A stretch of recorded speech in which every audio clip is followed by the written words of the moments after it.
दिव्यांग पिता दुकान पर बैठा हुआ था। तभी कलयुगी बेटा बाइक से आया और चाकू से पहला वार कांच के शीशे पर किया।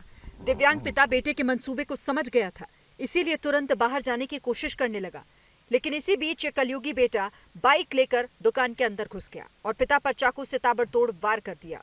इस बेटे ने कभी दिव्यांग पिता के चेहरे पर, कभी पीठ पर, तो कभी गर्दन पर चाकू से एक के बाद एक कई हमले किए। नरेंद्र सिंह चावला जब खून से लथपथ हो गए तो उनका ये शैतान बेटा वहां से भाग निकला। फिलहाल इस कलयुगी बेटे को पुलिस ने गिरफ्तार कर लिया, जिस पर पहले से ही कई आपराधिक मामले दर्ज हैं और नरेंद्र सिंह चावला की हालत गंभीर बनी हुई है, जिनका अस्पताल में इलाज चल रहा है।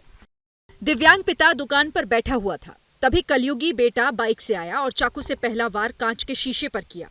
दिव्यांग पिता बेटे के मंसूबे को समझ गया था, इसीलिए तुरंत बाहर जाने की कोशिश करने लगा। लेकिन इसी बीच कलयुगी बेटा बाइक लेकर दुकान के अंदर घुस गया और पिता पर चाकू से ताबड़तोड़ वार कर दिया। इस बेटे ने कभी दिव्यांग पिता के चेहरे पर, कभी पीठ पर, तो कभी गर्दन पर चाकू से एक के बाद एक कई हमले किए। नरेंद्र सिंह चावला जब खून से लथपथ हो गए तो उनका ये शैतान बेटा वहां से भाग निकला। फिलहाल इस कलयुगी बेटे को पुलिस ने गिरफ्तार कर लिया, जिस पर पहले से ही कई आपराधिक मामले दर्ज हैं और नरेंद्र सिंह चावला की हालत गंभीर बनी हुई है, जिनका अस्पताल में इलाज चल रहा है।